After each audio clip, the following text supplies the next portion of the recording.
আমি আমার বাচ্চাদেরকে নিয়ে অনেক কষ্টে আমি মানবতা জীবনযাপন করতেছি। আমি এটা আপনাকে বুঝাইতে পারবো না। আমার অনেক জায়গা বিক্রি হয়ে গেছে। আমার 70s বেকারিটি আমি দড়িপাড়া থেকে পশ্চিম বুদিলিয়া মাজিরখোলায় স্থানান্তরের 1 মাস পরে, আমি 1 মাস পরিচালনা করি। এই 1 মাস পরে জাকারিয়া আলম আমাকে ডিট দিয়ে দিচ্ছি করে আমাকে দেয় নাই। আমার ব্যক্তিগত কাজে আমি বাড়িতে গেলে এই জাকারিয়া আলম গং মোশাররফ হোসেন ওনারা জোরপূর্বক আমার প্রতিষ্ঠানটি দখল করে নেয় এবং পরবর্তীতে যখন আমি আসি আমাকে আর প্রতিষ্ঠানে ঢুকতে দেওয়া হয় নাই, প্রতিষ্ঠানে আমাকে ঢুকতে দেয় নাই। এই প্রতিষ্ঠানে আমার ডাইজ মেশিনারি সাচা পাতা সহ আমার টোটাল প্রায় 35 লক্ষ টাকা আমি এখানে ইনভেস্ট করি। এই আমার একের পর এক মামলা আমাকে দিচ্ছে, একের পর এক মামলা দিয়ে উনি আমাকে আমার কারখানা প্রতিষ্ঠান দখল করার পরে এই পর্যন্ত উনি আমাকে 3টা মামলা দিচ্ছে।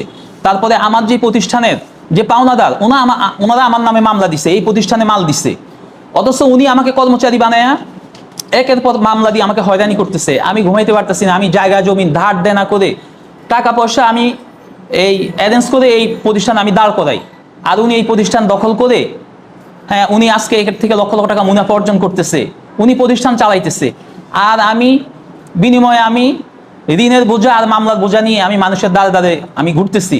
আমি ফ্যাক্টরি শুরু করার পরে কাঁচামালের দাম এত ঊর্ধ্বমুখী ছিল, আপনারা জানেন 220 টাকা, প্রথমে আমি দড়িপাড়ার কথা বলতেছি, 120 টাকার 100 টাকার তেল, এই পাম তেল এটা 220 টাকা হয়ে গেছে। 2200 টাকার ময়দা 3200 টাকা হয়ে গেছে, 3700 টাকা হয়ে গেছে। ওই সময় আমি প্রথম 2 মাসে আমি 10-12 লক্ষ টাকা লস করছি।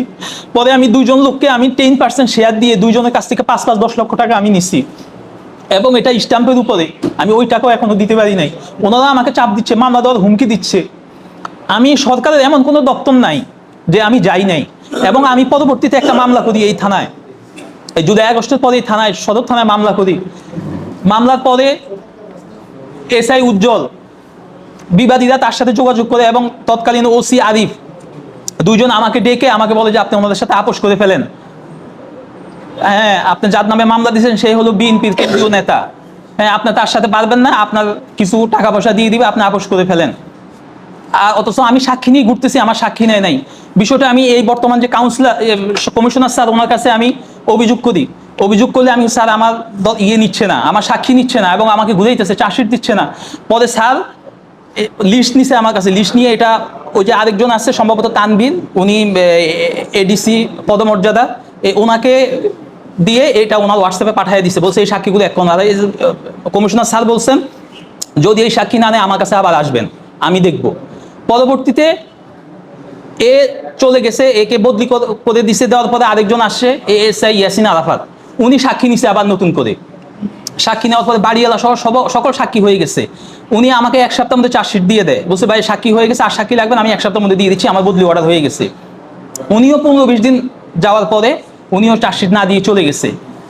তো আমার দরখাস্ত হচ্ছে আজকে আমার প্রতি যে একটা অবিচার করা হচ্ছে, আমার প্রতিষ্ঠান দখল করে, আমার ডাইস মেশিনারি শহর এই যে এগুলো দখল করে উনি প্রতিষ্ঠান চালাচ্ছে, আর আমি রাস্তায় রাস্তায় ঘুরতেছি, সরকার এমন কোনো দপ্তর নাই। আমার প্রশ্ন হচ্ছে এখন আপনার সমস্ত প্রতিষ্ঠানে আমি এমন কোনো প্রতিষ্ঠান নাই যে আমি যাই নাই। হ্যাঁ, উপদস্থ যারা কর্মকর্তা সবাই আন্তরিক, কিন্তু যারা মাঠ পর্যায়ে কাজ করে এরা মানে কোনো স্থায়ী কোনো সমাধান ওনারা করে নাই।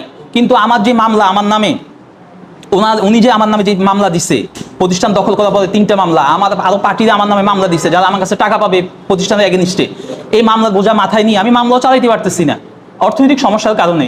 একটা পর্যায়ে মামলাগুলো একতরফা রায় হয়ে যাবে। তো আমার আসলে রাষ্ট্রের কাছে, প্রশাসনের কাছে আমার দরখাস্ত হচ্ছে, বিশেষ করে আইনমন্ত্রী আসিফ নজরুল স্যারের কাছে, আমার এই মামলাগুলো কার্যক্রম স্থগিত করে বিচার বিভাগীয় তদন্ত করে এই যারা দুষ্কৃতকারী, যারা এই জাকারিয়া আলম, মোশাররফ হোসেন গং, এদেরকে আইনের আওতায় এনে দৃষ্টান্তমূলক শাস্তি প্রদান করা হোক, এবং আমাকে আমার প্রতিষ্ঠানের পূর্বের পূর্ণ অধিকার ফিরিয়ে দেওয়া হোক।